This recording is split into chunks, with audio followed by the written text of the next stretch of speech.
I'm Sam, and I work with a company called Orlo. So, for those who don't know, we're a UK-based public and third sector software vendor. We specialise in social media management and resident listening.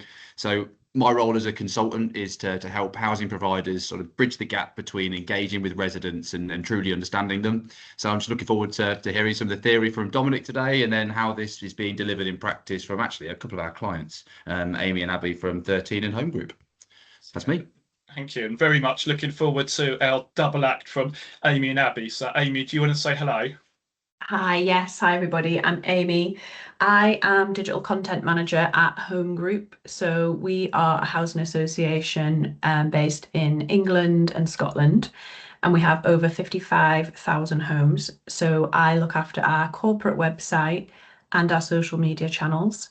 I did also set up the Digital Housing Collective with Abby, which is a space for housing professionals to connect and share the same sorts of challenges that we both see in our roles.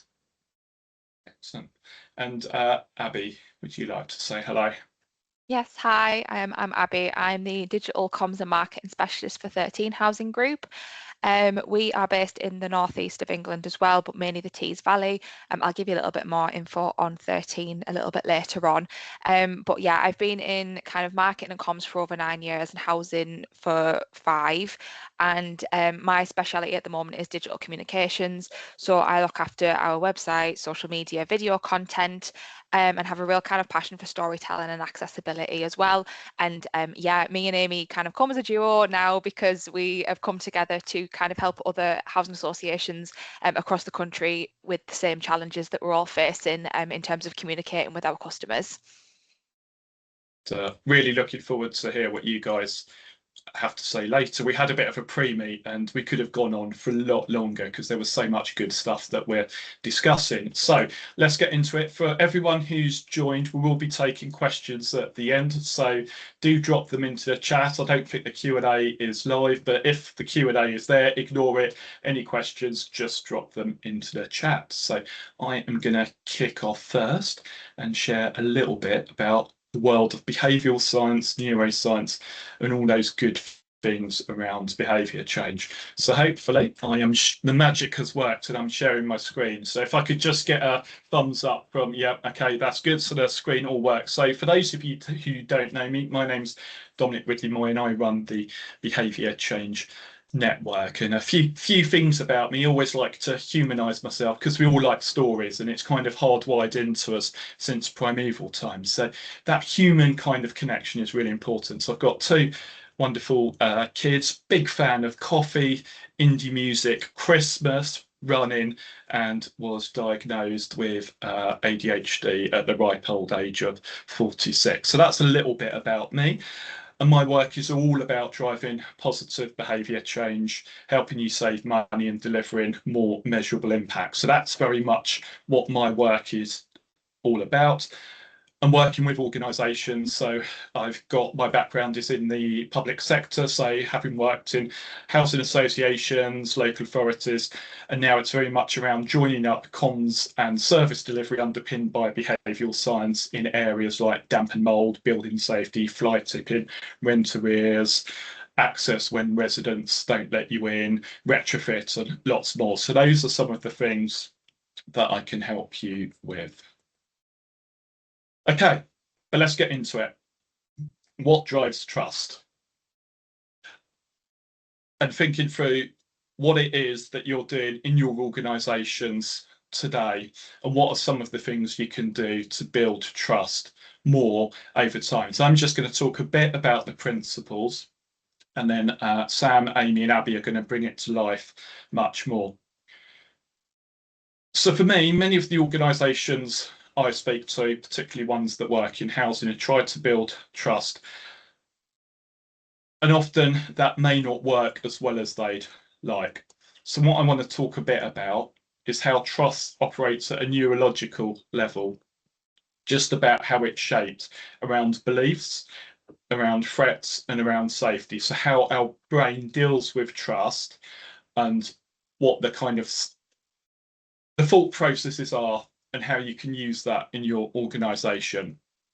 So for me, it's fundamentally about understanding the science and how that changes how we engage with residents. So understanding those principles and the difference they make and having those in your mind. So when Aimee, Abby and Sam are speaking, you've got the principles as to what drives trust and what doesn't. So as you all know, trust will build over time. It's not something that happens overnight. And also it's not something that communications and campaigns alone can fix. For me, it's about where communications and service delivery comes together.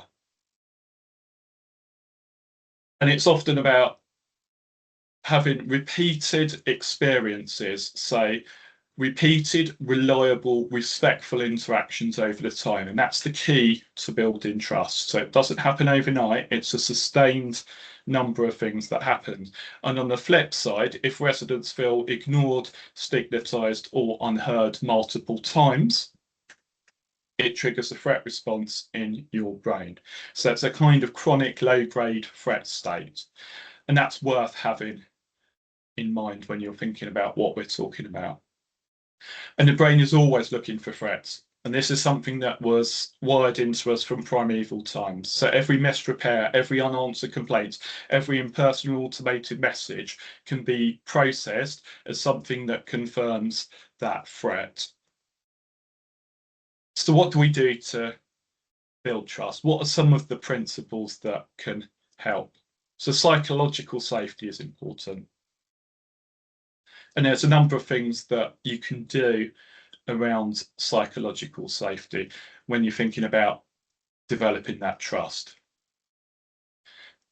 And one of the things here, as many of you will know, is that the key to feeling safe is about having balanced engagement. It's about having two-way engagement. It's about having real conversations back and forth with the people that you look after, with the residents.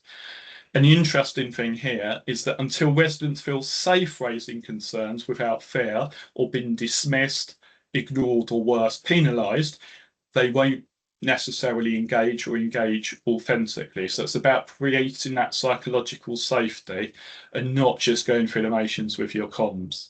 Communicating on its own is not enough. If residents don't feel safe, they won't engage. So it's about creating those correct conditions. So Sam, I'm going to ask Sam to help me here and come off mute. Is that all right, Sam?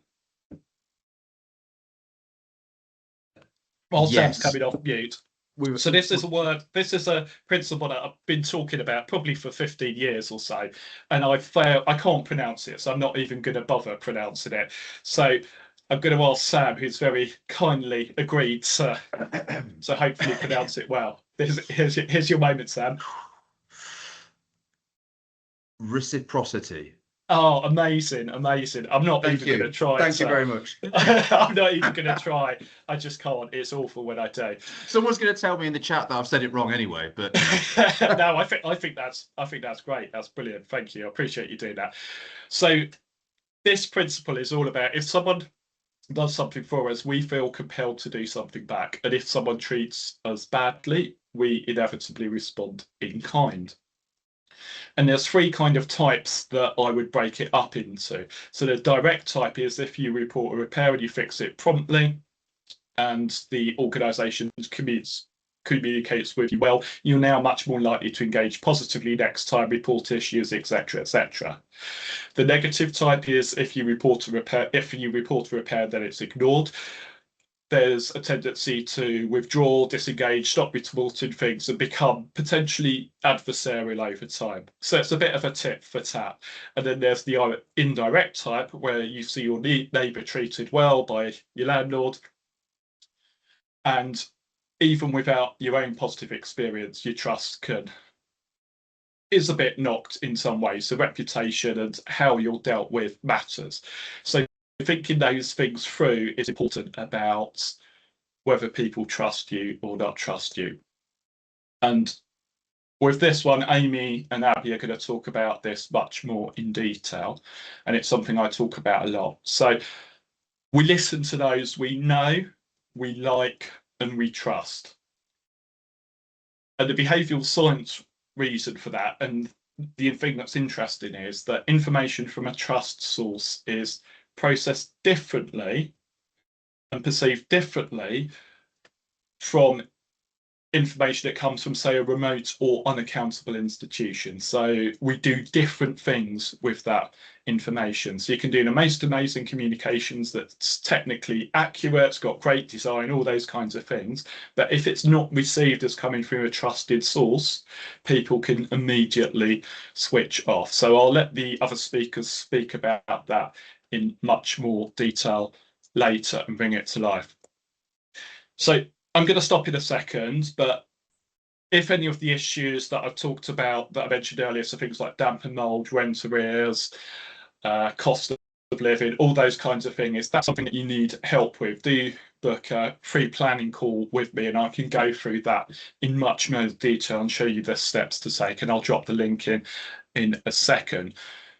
But what we're going to do over the next, I think, 45 minutes or so is bring this to life more in terms of the solution. So I think Sam is going to talk about Orlo's trust pyramid. That's correct, isn't it? I think it's the trust pyramid and the process that they go through. I always call it a trust triangle, but I did get told Oh, off sorry, I knew I'd get it wrong. It's okay. You're right.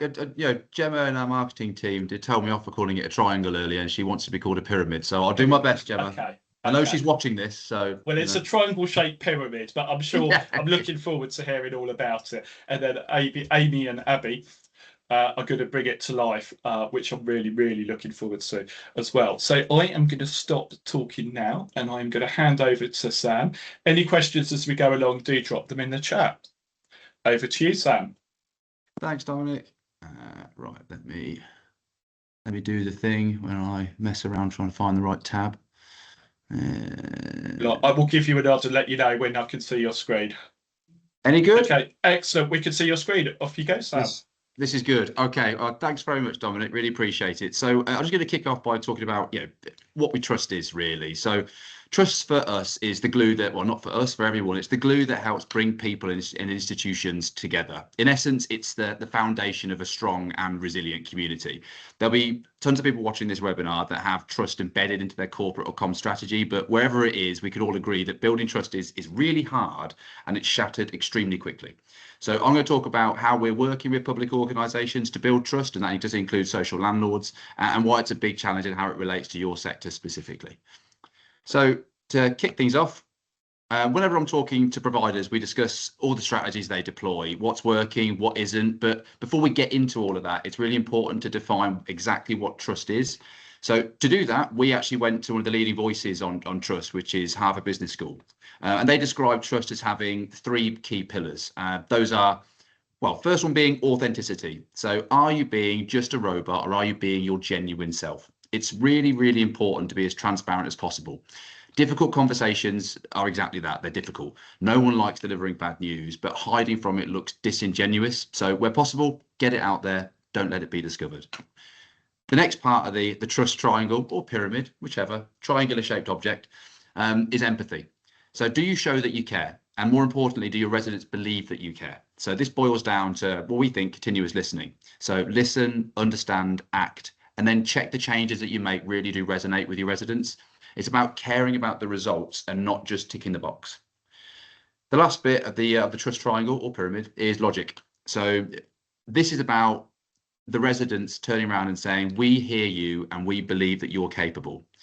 It's all very easy spinning a good yarn and saying that you're going to deliver a great service, but walking the walk is far, far harder. You have to deliver on what you promise. So that's kind of the trust triangle piece and our sort of theory behind trust. Before we look at, I guess, our own performance, we have to understand the trust climate that our residents are living in. So these stats aren't just about politicians in Westminster. They describe a fundamental breakdown between the public and the institutions that serve them. In social housing, we aren't just fighting repairs backlogs, we're fighting skepticism. And if residents don't trust the system, why would they trust their landlord? So if we look at the first stat, so 45% of the public don't trust their political party to place the public needs above their own. And now this trickles down to all areas of public service. If residents think we prioritise our own KPIs over their damp and mould issues, they just see us as another institution looking out for themselves. Stat 2. So this is a third of the population seeing erosion of trust as the biggest threat to democracy. So this is why co-production isn't just a buzzword. If people feel decisions are being made to them rather than with them, they view it as an attack on their own agency, which is something we absolutely want to avoid. And the last stat is around 2/3 of people don't trust what they see on mainstream media. So they're going elsewhere to get their information. And there is so much misinformation out there. In the absence of like clear communication, a vacuum is created. And this vacuum is filled with whatever they find online. And we have to be the most trusted voice in their lives. Inevitably, we want to be where our audiences are, where our customers are, and try and address some of these problems head on. So this is our mantra. This is what drives us. This is Orlo more than anything. So we help build trust through brilliant conversations. But what does that actually mean? So we know you don't just manage houses, manage homes. You support the people living in them, and you can't support someone if you aren't actually talking to them, listening to them, and bringing their voices in. Great conversations used to happen in community groups, and they still do. But more often now they're happening online, on Facebook, when people are doing their shopping, when they're catching the bus. And if that's where your residents are talking, that's where we should be engaging, listening, and responding. Equally, waiting for things like annual surveys to find out what's important to customers is far from optimal. So continuous listening means spotting those small issues before they escalate into big ones. It's about being proactive and not just reactive. To engage well is about listening and taking action that resonates with your customers. That's how you build trust, and it's the foundation of a great community. So this is kind of our mantra for Orlo.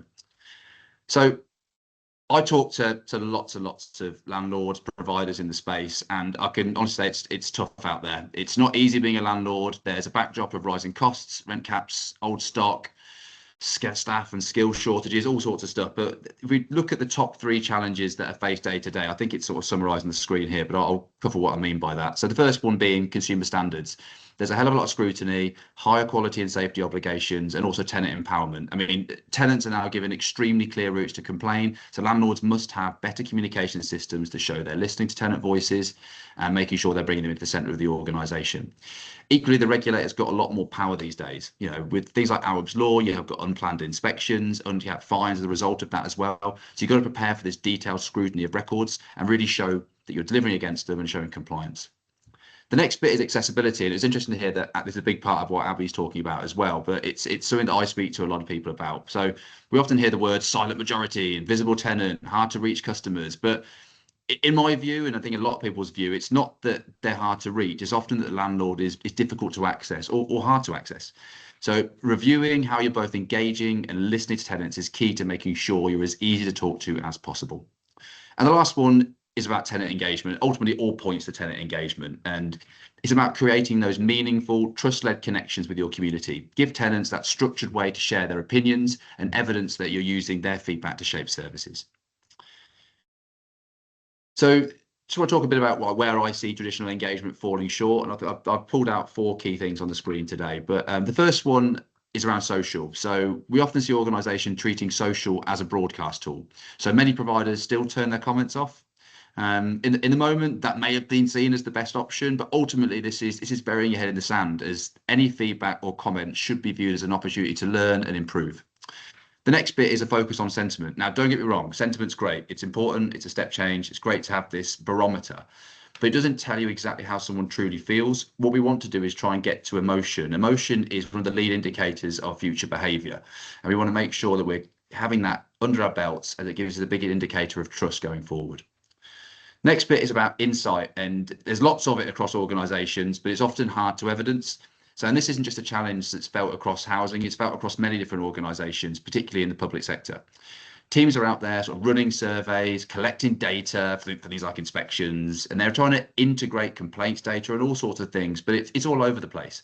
So when it comes to taking proactive action and really just getting ahead of issues before they escalate, it's really hard unless you're centralising those sources and being able to cross-reference and interrogate that data and take action on the stuff that matters.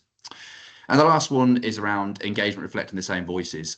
We all know those customers, the ones that are particularly vocal and the ones that are particularly loud on social, through complaints, whatever it is. We all know the customers. But what about the rest? This harks back to access. I think, how do we make it really, really easy for residents to talk to us and interact with us?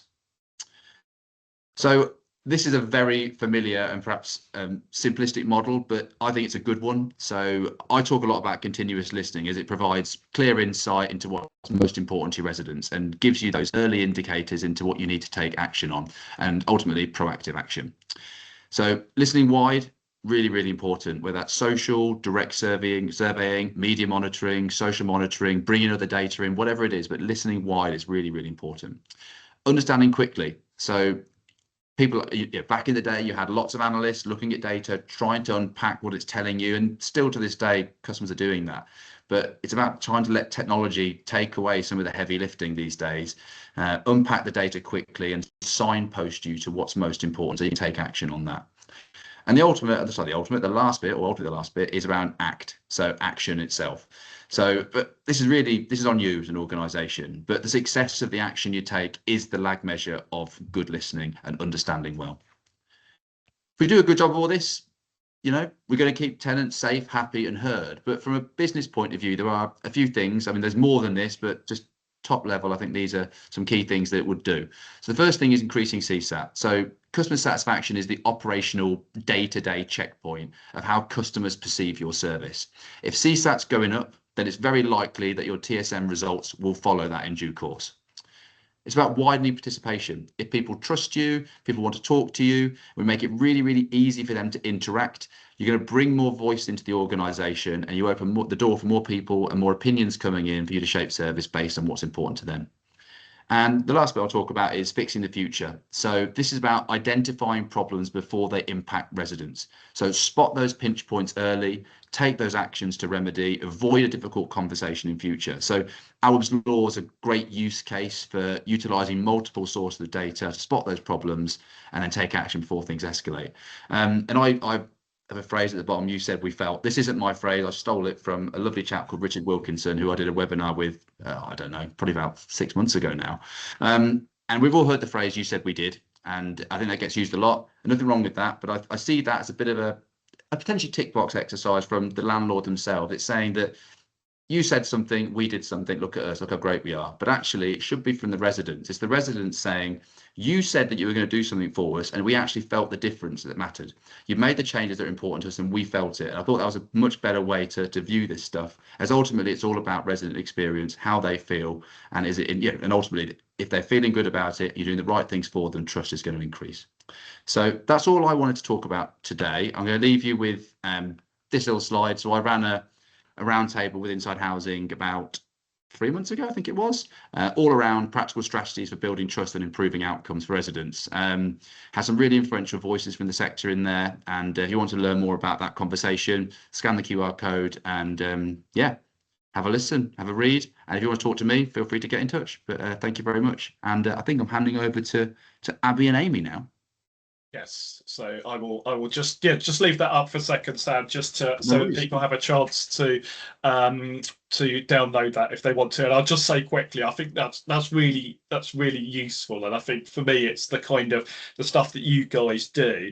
And the point I kind of particularly took away from it is that it's over time and it's stuff that's not a kind of one and done thing, and that's really useful. So particularly thinking about Arab's Law and things like damp and mold and stuff like that, it's multiple touch points and all the kind of stuff that you guys do helping people with tech and your kind of listening is so useful. So do have a chat with Sam, as I'm sure he'll be happy to chat more about all the useful stuff that they do. So thank you, Sam. If you can unshare your screen now, I will hand over to the double act that is Aimee and Aimee. So Aimee and Aimee, off you go.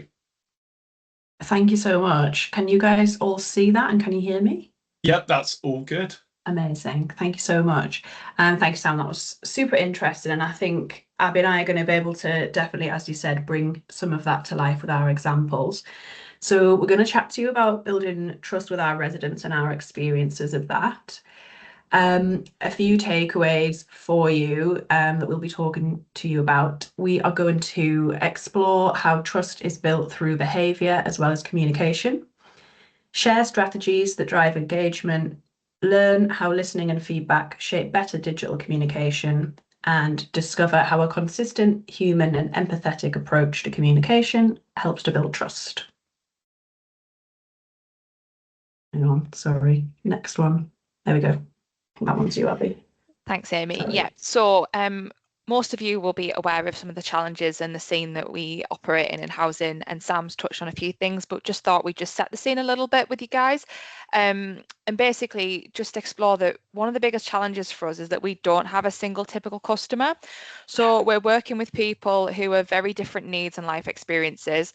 They have very different levels of trust in our services, and they also have very different ways of accessing and engaging with information. So in housing, we can have customers from large geographic areas, people with varying health and support needs, and customers that are at completely different stages of their lives. And all whilst we have this, at the same time, trust in the sector has been challenged. And high-profile tragedies like Grenfell and the death of Arab Ishaq have had a lasting impact, not just on the regulation that's been brought in, but also on how people feel about housing and their landlords. And that really matters to us because people's behaviour is driven by how much they trust us. And we've established, as I'm sure many others will have as well, that if trust is low, people tend to question you, they challenge you, or they disengage. And if trust is high, they're more likely to listen and engage positively. So new regulation has reinforced this for the housing sector. We've seen the introduction of the Social Housing Act, which includes our tenant satisfaction measures and Awab's law. And basically all of them have increased expectations around transparency, how we communicate with our customers and how we are accountable for our actions. But it's not just about the compliance, it's about changing the behaviours both ways, our behaviours as an organisation and customer behaviour in their engagement with us.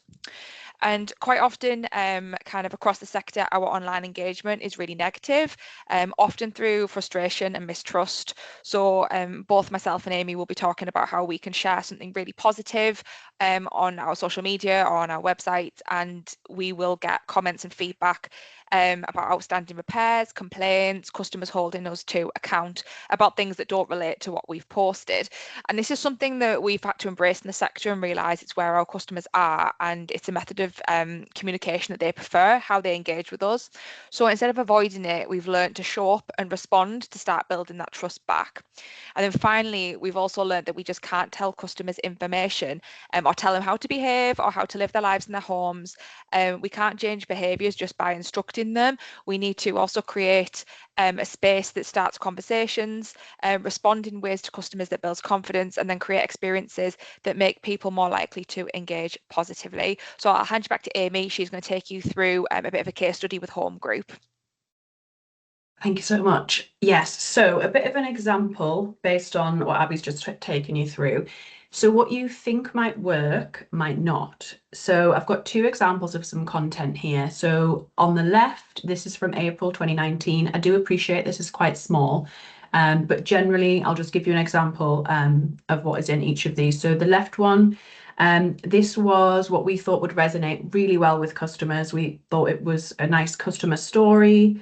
On closer inspection, it actually just talked about how great we were as an organisation, unintentionally, which is fine in isolation, but I think realistically we were probably doing that in most of our posts at that time, which was generating lots of negative engagement because it wasn't meeting our customers where they were at. On the right is some content from, I think this was maybe from 2025, and this is the sort of content we post now going forward. So this content was much more aligned with some new content pillars that we'd worked on. And I think this particular one is around having a happy and healthy home life. So the content that's in our new content pillars was built on customer research. So when that content went out, whilst the engagement was lower, it was much more positive, which is a really great place to build trust from. So what I will say is it's a work in progress. We still have a way to go, but we aren't creating content like that on the left anymore. We're creating content that you're seeing on the right here. So as you can see, with, I don't know if you picked up with those dates I was talking about, 2019 to 2025, we took a big break from posting online because we totally lost our confidence, and essentially we went down that route that Sam was talking about with burying our heads in the sand because our content wasn't going well. And when we were getting the content wrong, there are a number of risks with that. So the first one being disconnected from real customer experiences. So we often have customers who are already on the cusp of feeling disconnected. So say they're having an issue with a repair or a complaint, they come to Facebook, for example, and then they see a post like that on the left. It's not meeting them where they're at, and they're then becoming even more frustrated. So they're becoming disconnected, they're engaging negatively, and obviously the more engagement on a post, the more that the reach is pushed. So you can see how the negative engagement starts. The customers are not invested in what we're saying because it doesn't relate to them, and I can completely understand that. Obviously, as I mentioned, we lost our confidence, so we weren't then taking the opportunities to post more. We were posting about emergencies, so say phone lines were down, which meant we were losing loads of opportunities to build trust. So yeah, it's fine to bury your head in the sand for a little bit of time, but actually, when you look at the wider picture, there's some real risks with that. Okay, so how did we get over that fear? Part of it was just, as Abby said, realizing that we do just have to show up. It is a challenge for a lot of housing associations experiencing those negative comments. But one of the things we did do, which you've seen in the difference between the two posts, was looking at our content pillars and our content strategy overall. So our refreshed content strategy makes sure that all of our content is always aligned with customers, and we use the strategy on all of our channels, so website, social media, and in print. And I'll give you a bit of an overview of what we do with all of our content. So we obviously want to start with really understanding our audiences in that research section. So we have three main audiences: our renters, homeowners, and our future colleagues. We want to use lots of data and feedback to shape the content that we create for them. So there's loads of different ways we can do it. But for example, we've got our TSM results, we have sessions with customers, we look at how they behave online through things like Google Analytics and Microsoft Clarity. And then when we are going to create our content, we think about the right channels, again, meeting our customers where they're at. And it's also thinking about exactly what you're posting to each channel. So something that would work really well on Facebook might not work very well on Instagram, and it's about the format of the content as well. We obviously promote, and we do that using our colleagues internally as well, getting them to support the promotion and all of that. But I actually think this part at the end here, the taking care part, is super important, and I think it's one that gets forgotten about. So obviously we're going to measure our content so that we can learn and then we can come back to the start. However, how up-to-date your content is also super important. So if a customer goes onto your website and they're reading something and it's super out of date, say a blog, that trust is definitely going to be eroded. So making sure that your content is up to date is so important. And I also think it helps you out as well. So if you have a new content idea, you don't always need to reinvent the wheel. You might have something that's already there, and it's just about refreshing what you've already got. So that is our content strategy in a nutshell. But I think the main thing to say is it's also not static. It does evolve, and that's with things like your customer needs as they change, their behaviours, regulatory requirements, accessibility changes, and also channel functionality. So we see all the time channels introducing new features, for example, and it's just thinking about how you want to use those in your content strategy, if at all. Okay, so I obviously spoke about that in the sense of social, but I did mention we use our content strategy beyond just social. So another really key part of my role is looking after our corporate website. And the way that we create content on there follows the content strategy as well. So all of the content that I create on there is led by insight. So using a lot of data, as I mentioned before, the likes of Google Analytics and our search and user behavior. Something really key is I work closely with our UX and product team. They teach me a lot and vice versa, but having that connection is super important. And also customer and colleague feedback. So I work directly with lots of our subject matter experts, and I've also set up a group recently on Teams because a lot of our customers are also colleagues. So if I need a quick check on something, I can just dip in and out of my group on Teams when I'm creating content, which is really helpful. And then we have wider sessions. So I am redoing our antisocial behaviour area of the website at the minute. So I've had some customer sessions on that where we spent a good hour going through their experiences. So all of those things go into that content creation. That also has to be balanced with regulatory and accessibility requirements. So social housing is a really highly regulated sector. I think we have 9 regulators. So there's always lots to think about there. And I also have a pretty robust governance process for new content on the website. So any sort of significant content request goes to the web editorial board, which is my team and the product and UX team. And we will often get the requester to come along to our meeting so that they can back up their request. So it has to be backed up by customer need, data, and has to meet our content strategy. And sometimes I do say no to things if it's not going to add value, if it can't be backed up, if it's going to risk making things more complicated. So by the time you actually get to a finished piece of content on the site, it's gone through this whole process, and that helps us to make sure the content is super focused, useful, customer-led. Ultimately, it builds trust. Okay, so what does all of that mean? Well, essentially, good content isn't just what we think works. It's not based on assumptions. Your customers are going to tell you what is good content and what isn't, even if they aren't actually saying that to you. So sometimes it's about what they're not saying. So if you keep posting about a topic on a certain channel and it just keeps getting no engagement, that's probably giving you a good piece of information that maybe you should try a different topic, a different channel, a different format. Ultimately, a good content strategy works in that feedback loop that I mentioned. We are going to always be listening, testing, and learning about the content that our customers actually need. And sometimes if you're not sure if something's going to work, as long as it's aligned with your customer, you can only try. So if a certain format you feel nervous about, you can only try it, and then at least you've learned. So ultimately, I think my message is that improving your content helps to build trust and engagement over time, which is really key to what we're trying to do. That's me, and I will hand over to Abby. Thanks, Aimee. Yeah, so just a little bit about 13 as we move just a bit towards our approach to trust. So as I mentioned earlier, we're a housing association, but we support around 100,000 customers across the North East, Yorkshire and Humber. And as part of our recent kind of culture change and our new business strategy, our vision is to be the most trusted housing association with happy customers.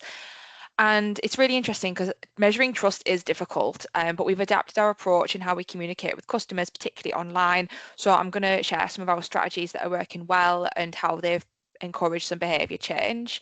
Next slide, please, Aimee. So firstly, working with customers. So a really important part for us has been working with our customers directly. I think previously, a lot of communication in housing has been quite one way, which is what Sam was talking about social and communication channels being used as a broadcasting channel. So we've often told people what's happening, what they need to do, how services work, but we know that doesn't always reflect how people actually experience things. So similar to Aimee, we've started using customer feedback, social media conversations, insights from calls, complaints, and working with our group of involved customers more directly to shape what we create. And that means that our content is based on real questions people are asking, real situations they're dealing with, rather than us assuming what we think that they need to know, which has always been the case historically. And it comes from a good place, but it just means that we weren't getting it quite right.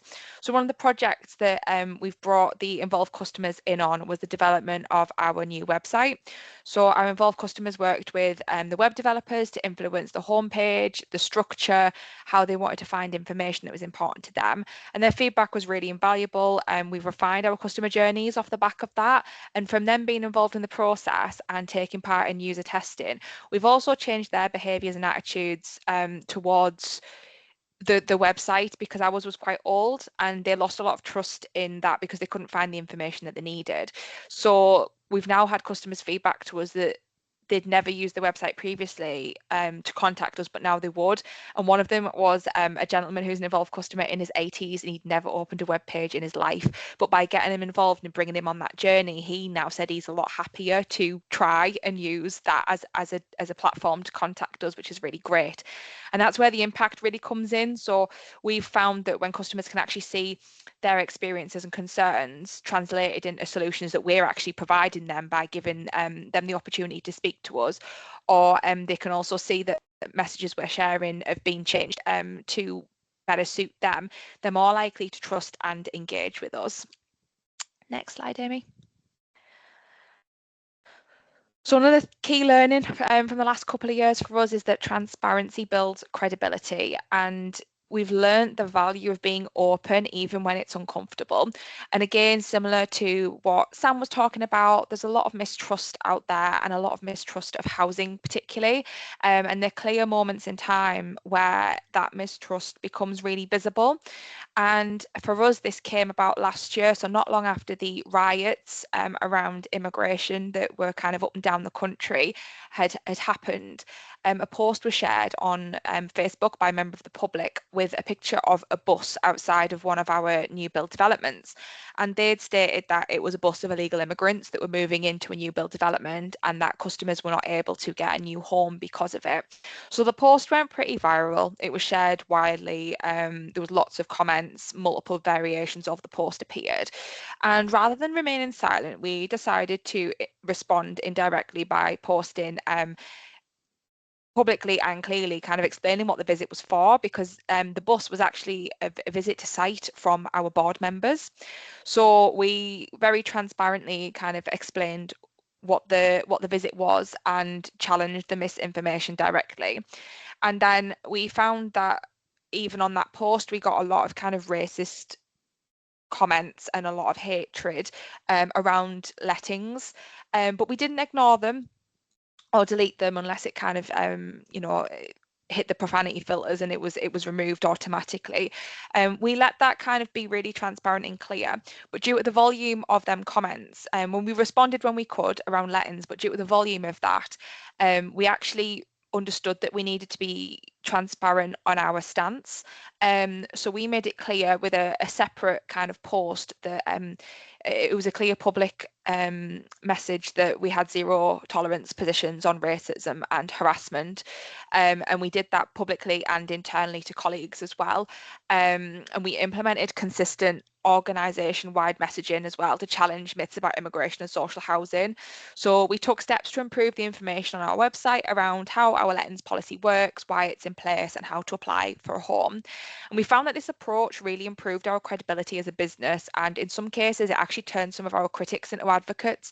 So people started commenting on these posts in our favour, and understanding where we were coming from. And we learned that again from that when people understand the why, and about being like us being transparent, and they can trust us, they're more likely to believe in the outcome and follow us along on the journey. Next slide.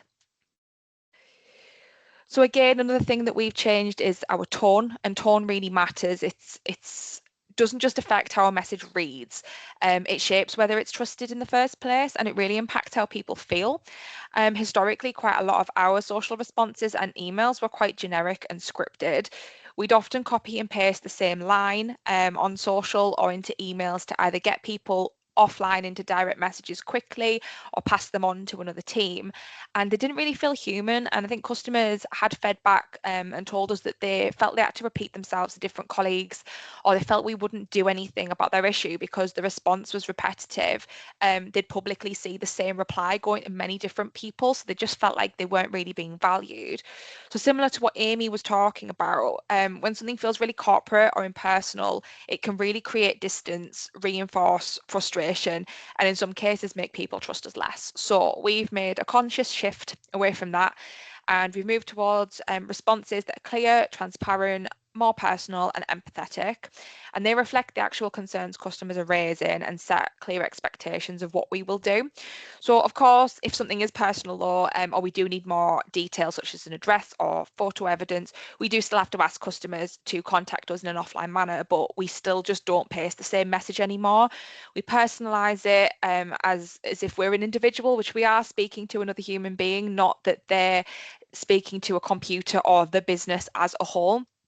And this shows that we're actively listening by responding in a way that really proves that we've understood their issue, we recognise the impact it's having on them, and that we're taking it seriously. And that's where we've started to build trust in our responses, because customers feel heard, valued and respected. So we've seen a real change in behaviour from that. And when the tone feels more human, the customers are more understanding in their responses and the conversations are less confrontational. Frustration seems to be reduced a lot earlier now, so they could message us instantly frustrated, but based on the kind of personalized response now, they kind of come back and go, okay, yeah, cool, you're going to work with us on this, let's see how we can take it forward. Whereas before it was just constant anger and frustration, and they were just venting to us and had no way of kind of getting out of that cycle. So tone, it's not just about sounding nicer as a business. Whilst that is lovely, it is really about reducing that escalation, changing the tone of the conversation and creating that safe space for more positive engagement. Next slide. So I mentioned this a little bit earlier in the setting the scene slide, but one of the things around kind of moving from instruction to storytelling is something that we are working on. It's taken a little bit of time, but it's how we approach. We're trying to change customers' behaviour really in terms of how they, tackle things like damp and mold in their home. And traditionally, a lot of what we do in housing is quite instructional. So we tell people, don't do this, make sure you do that, follow this guidance, make sure that you are living your life in a certain way. And whilst it's often factually correct, it doesn't really land, and it's not something that we can really do. So what we've recognised is that behaviour doesn't really change through the instruction alone. It changes when people understand the impact and see how it relates to them, or if they can connect emotionally with the message. So it is a challenge, but we're trying to move towards using more real stories and lived experience, so framing messages in a more human and relatable way. So we've also tried a more visual approach as well by introducing self-help videos to empower customers to help themselves and encourage changes to their behaviour rather than just listing do's and don'ts, especially when we're sharing that on social, because people go on there to be social, not to be told what to do and how to live their lives. So what we found again is this kind of changes how messages are received, and people have been more receptive and paying attention to the messages, especially around building safety and damp and mold that we are putting out to them. They seem a lot more receptive to listen to that and change how they are kind of approaching those topics. Next slide. And then one of the final things we've been looking at really is joining up the customer journey. Customers don't experience like individuals or teams, they experience one conversation with you. Regardless, that might start with a social media comment, it might be a web form on the website, they could email, call or message customer services, they could pop in and see us face to face. It should always be one customer journey. So we've worked really closely with customer services to put processes in place to stop our customers repeating themselves to different colleagues multiple times, and to deliver one message or one response to avoid confusion. But we've also delivered internal tone of voice workshops as well, as we had a culture change and a new brand. So this was to bring everyone together to be on the same page, and having a strong working relationship with the frontline teams has meant that our responses are quicker and more effective. So by doing that, it also helps us prevent blame and finger pointing as well. Issues are resolved a lot quicker. You can take ownership of the customer situation without passing the buck. So with everyone being on the same page and having that same understanding internally as well, and working together well, that is having a positive impact on our customers. And one of the final things that we do is share learning both internally with teams to prevent repeat mistakes, and externally with other peers, which for myself and Aimee comes with the Digital Housing Collective. So that for us is a space where we can understand best practice, look at what's working and what's not, because ultimately we're not competitors, we all have customers with similar needs and we can all do better for them together. And then lastly, just to touch on that is listen and act. So the last point I'd like to kind of look at is around how our content has turned, we've turned feedback into better engagement. So social listening is more than just collecting surveys and looking at comments. It is paying attention to what customers are telling us like every day, and that is across many different communication methods. That can be calls, messages, complaints. And the feedback really shows real lived experience. It shows us where content isn't working, and it helps us understand emotional response as well. So when we act on the feedback, that's what closes that trust gap for us. Customers really need to see that their feedback's been heard, taken seriously, has influenced something more tangible. So some of the changes we've made is, again, being more transparent around the work we've done to improve our communities. We've also worked with our youth group of involved customers who fed back that more video content would be more engaging to them. So this kind of this feedback to us reinforces that engagement is two-way and not top-down, and we've really kind of taken a turn to look at, like you said we did, though I really love Orlo's you said you feel how that comes into play, but that really does build confidence in an organization. And I think one of the most effective engagement behaviors is showing the link between that feedback and action. So we have taken this as simply as, you know, putting things on social where it's like, we've seen a lot of questions about X, or you've told us this was unclear, we've updated Y, and we've basically kind of put more content out there that shows a bit more about what we do, so people actually have trust in what we are delivering. So obviously this matters to our audiences because they do engage with us in different ways, share feedback in different ways, and respond differently. So it really supports inclusion by adapting our communication around real experience and not assumptions, again, which I'd already mentioned. So those posts there are about kind of metal gates being installed to stop people driving through and causing antisocial behaviour in that alleyway. We've had fly tipping removed and gates put in place, and then we've had video content around investment work as well. And I think just that shift in how you approach the content and the message that you put out there, similar to what Aimee said, rather than saying that the organisation's great, framing your content as just, you know, being really transparent and saying this is what we've done to improve what you've told us, it's working really well for us at the moment. So similarly to Aimee and Home Group, we have got a little way to go. We are not perfecting this, but these are some of the strategies that we have looked at in the last year to year and a half that we just want to share with you guys, and hope that some of them resonate, or you can take some of them away. And I think finally it was just to say, if you wanted to chat further about anything me and Aimee have spoken about today, our approach to digital communication more generally, or if you're in housing and are interested in joining the Digital Housing Collective, just connect with us on LinkedIn and drop us a message. And I'll pass you back to Dominic now, who I think will take us through the questions. Thank you. So that was so useful, super useful. I'm not quite sure where to start. There's so many good comments in the chat, and that was so interesting. And hopefully I'll be able to summarise it in a bit, because there's so many good things that have come out of that. So I think what I'll do quickly is I'm just going to summarize some of the things that people have been saying in the chat, because that will be super useful, and then we can have a bit of a chat about that. I'll come to Mike's question about internal comms in a second. Do put more questions in as well. And also, I think Mike asked about, particularly, there was a question around how many comms, housing comms teams we spend to customers online versus customer services. So we'll cover that as well. But if you could help Mike with that and let him know in the chat, that would be really, really useful. So just to summarise, and I think it very much chimes with what you've been saying, Aimee and Abby, around kind of what people are doing. So Mike's created, I think it's an online community of over 150 people. So it's great to see so many people in that community. I think Polly makes the point about incentives, which I would say are super useful,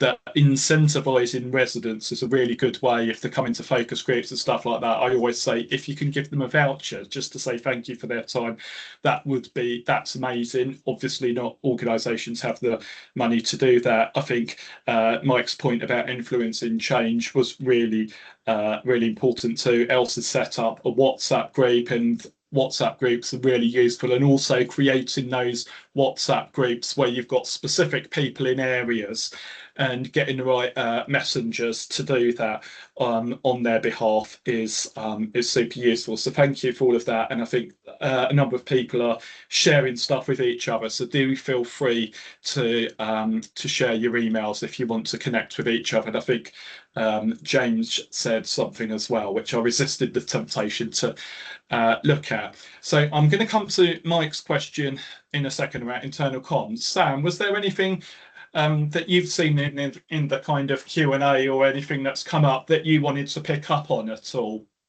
thus far? I'll be honest, I was intently listening to the talk, so I haven't gone through the Q&A in detail, but if there's anything in there that relates, right. I can come back to you in a second then. So I'll let you have a look, and then I'll just answer Mike's question in the meantime on internal communication. So Mike asked, how can internal comms help with culture and behaviour change needed to improve how colleagues interact with customers around language and all that kind of stuff? So I think for me, from a kind of internal communications point of view and behaviour change, it's similar principles apply to internal comms as they do to external ones. So it's thinking about things like what the specific problems and barriers are, but again, kind of using trusted messengers. So who in your organisation is a trusted messenger that can communicate with residents? So it's not necessarily the usual suspects. A lot of the time it can be people that are kind of trusted by residents, and also thinking about all the kind of different touch points along the journey. So if you take damp and mould or something like that, the most important thing, I think, in many ways, that you could do as a communicator is think about all the different touch points. Where do people have contact with residents, and what does that look like? So thinking about those multiple touch points, and what sort of scripts do people have? What do they say? What do they not say? What's the user journey like? And I think a number of people have picked up on that. Sam, shall I come back to you if there's anything you want to particularly pick up on? No, I don't think there's anything I need to address directly. No, you carry on. You carry on. This is all good. Okay, so Aimee and Abby. So one of the things I was going to ask is, I think Aimee, I think you talked about saying no to people. Yeah. I just wanted to hear a bit more about that, because I think it's, as comms teams, it's always worth thinking about how you say no to stuff, what you say no to, and just wanted to hear a bit more about that. Yeah. So a lot of the time when I say no, it's when someone has been in a panic about something that they need to tell customers and they think, yeah, just shove it on the website. That doesn't work. So when you can then fall back on your content strategy to be like, well, where are your customers? What are they telling you? That really helps you to be able to say, well, no, the website isn't the right place, but speak to our campaign team. It sounds like you might need a text, an email, a message in my home account, which is our customer logged in experience. So it's often no, but this is a better idea, essentially. Or they come to you and say they want to do something that requires loads of development, and actually the thing that they want is not necessarily a priority. So then we look at like, well, what is most important for our customers right now? And we say, well, we're working on this, which is more important. We can come to that, but it's not at the top of our priority list. So it's about being able to like back up your decisions, I think. And that has definitely come with confidence as well for me. I used to say yes to everything when I was like way back in the day. Yes, and I think that's the thing that we all have that kind of in comms teams. I remember working house. It was like, can you just? Yeah, it's not, is it? Often, no. Yeah, no, exactly. I can't just do that. Yeah, and I think also when I do say no to people, I try and get them to understand the process that we take when we are adding content, etc. So if I go back to them and say, well, what are customers telling you? It's like actually asking them the questions. When they have to answer the questions, they can't. And then all of a sudden, the request becomes a lot less urgent, and you might not hear from them again. So it's about challenging in a positive way. I think someone said that earlier. That's the solution there. Do you have anything to add on that, Aimee? Oh, sorry, yeah. Abby. That's all right. We answer to either Two or. ways. Sorry, apologies. They're very, very close. I do that with my kids if it helps. Like, I look at one of them and call them Holly when it's Abigail, and they look so different, but I'm awful at that. Apologies. Don't worry. Yeah, I think we're very similar. I think the approach we tend to take is that comms as a function, as a team, should be an enabler, not a blocker. So when we say no, it's not to be a blocker, it's because there's a different way to approach it. So quite often, if it's last minute and rushed and like a request that comes in, we will kind of have to push back based on resource and capacity. But we always try and find a solution that would work best for the customer or the audience, because it could be internal and it could be colleagues that are our audience. But we try and look at a different way of doing things. So quite often we have like, oh, can you just pop this on social? And it might be a post to engage some of our customers in the Yorkshire region or the Humber region, where we've got a much smaller following on social media than the Tees Valley. And we know by putting that post out that it is maybe going to reach a very, very, very small number of people in that area. But they, in their minds, they kind of think, well, that's job done. We've put the message out there, but it doesn't mean that it's landing or getting to the right people in the right way. So I think for us, yeah, we say no, but we always try and back that up with evidence and also provide a alternative solution to how they can approach getting the message out in a better way. Yeah, no, I think that's the key, isn't it? It's kind of been helpful, but the comms people are the experts at the end of the day. So it's remembering that that's key. And also there was a question, so going back to Mike's question about what was the question around? It was around whether customer services or comms kind of manage the kind of channels and reply to things, whether what you think of that, and in terms of who manages channels, what your kind of thoughts are. Yeah, for us, we have historically kind of split it. I think it initially was to do with resource, but obviously both our customer services and our comms and marketing team have grown. But we've always split it so that the comms and marketing team respond to public facing comments and customer services respond to any direct messages. So that's why we've got them processes in place. And to be honest, this is why we use Orlo, because both of our teams are on Orlo, and we can really join up that process. So when they go on and kind of see that we responded to a comment, we can leave notes. They can see that we've asked this customer to go offline. They've then responded. They can put kind of times on like timings on that response, like for the SLAs and things like that. We can kind of set priority tags so that we know if it's like damp and mold related, it will flag up for both teams that it's a priority. So for us, like having a system like that is being able to help us kind of really iron out our processes. So the fact that we've got two different teams responding either publicly or privately, we're not finding too much kind of misalignment with that at the moment. But I think that's because we're all using Orlo as a kind of product for our social management. Similarly with emails, though, we get emails through to the comms team that we sometimes have to pass to customer services, and we will just notify the customer that we are doing that, because we can't answer everything that customer services would be able to. So that's kind of our approach to it. But I appreciate in the comments that people deal with this differently. Customer services may do all of it, and I think there was a really interesting comment again, just kind of around I think it was from Mike as well, but it was to do with obviously like internal comms, but it was more around how we improve how colleagues interact with customers, including the language they use, which can be a barrier to authentic engagement. So I think this is a challenge for any kind of department. A lot of customer service teams are brilliant at what they do, but they maybe don't always have the kind of communications knowledge and training that the rest of us have. So again, for us, we were really kind of keen on sharing the tone of voice guidance, and Such a good we've idea. created some like templates, and again in Orlo we've got like pre kind of pre-written responses that are there as a prompt that they can then build upon, and it helps them really understand the language.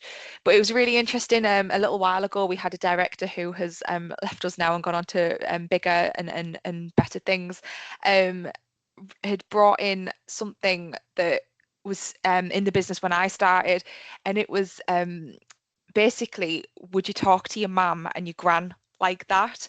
So obviously we're northern, so it's mum and gran. It's it was a bit slang, but we basically used to use examples of like, if you wouldn't speak to your mum and gran and use that language and use that tone with them, why would you use that to a customer? And it was something that really at the time infiltrated the business, and it was a really great initiative. I think some teams do still refer to the mum and gran stories. That's such a good way of, but it was really good, and it really got people thinking about, whilst it is quite easy at times to say, computer says no, somebody asks for a repair and the response is no, thinking about just how we approach that in tone and language was basically, would you speak to your loved ones in the same way? And if you wouldn't, then don't do it to a customer. That's how we've kind of approached the split of comms, customer services, and how we kind of get everyone on the same page and speaking the same language. I was literally just about to say that down south, I remember calling it the pub test, but I think Vicky has literally, the second I was about to say it, she beat me to it. Sam, can I just ask you, because I think Aimee's brought in lots of stuff about how useful Orlo is bringing all this kind of stuff together, and I just wanted to kind of hear about a bit more about that joined upness and why that's useful and how it's useful from kind of your point of view. Yeah. So I mean, Orlo's used across lots of different industry, well, lots of sectors across public sector, and it's a great way to join up the two different teams, the social and customer service. I mean, they should be working hand in hand as much as possible anyway, but a lot of our customers use it across both. So you'll have teams like Aimee's that are using to build content, schedule content, and share it. And you have the customer service team also jumping in to manage content, managing comments, DMs, etc., and bringing it all together. But there are other parts of the platform that help as well and help sort of bridge the gaps across other departments. So we do things like social listening and media monitoring, as well as doing all the broadcasting stuff. So not only but you're putting information out there, you're starting to listen to what's actually going on in the space as well, and help you get ahead of certain issues. And you can also use the tool for things like direct surveying as well. So actually understanding how people feel after experiences, whether that's really transactional. Yeah, so whether it's a transactional experience, so they've gone through, had a repair, you want to know how the experience was, we do all that, as well as doing more, pulse surveys, if you will, or ad hoc surveys like TSMs. So the idea, Orlo as a whole, is like we call it a community engagement platform, but essentially it's just giving you all different ways to engage and listen to customers is the idea, and putting it all in one central place, which is, as I sort of mentioned during my little talk earlier, that's a challenge for most companies across private and public sector, having to bring everything together. Visibility in one place is so helpful. Okay, so I think we're probably going to call it a day, unless there's anything from our speakers, any burning points you want to make of anything that we haven't covered. Yeah, so I'm going to try and sum up, but I think we could keep going for hours, but we were going to finish shortly. So many nuggets, but I think for me, I'm going to try and summarize some of those really useful things. I think that being open, even when it's uncomfortable, is so important, because in the long run that pays dividends. The tone of voice workshops idea, such a good idea. Self-help video, so it's more about kind of helping residents to do things themselves, turning critics into advocates, getting people out of the cycle. So many top tips there. So we'll be sharing the slides, we'll be sharing a recording. There's lots of good stuff that was shared as well in the chat, so feel free to reach out and read stuff that people have put in the chat. So huge thank you to Aimee, to Abby, and to Sam, and to all of you for giving up your lunchtime today. And if you have the 30-degree heat that's predicted for the weekend, which I think we do in London, do enjoy that weather, even if it's short-lived, and look forward to seeing you again in another webinar. Take care, everyone, and see you soon.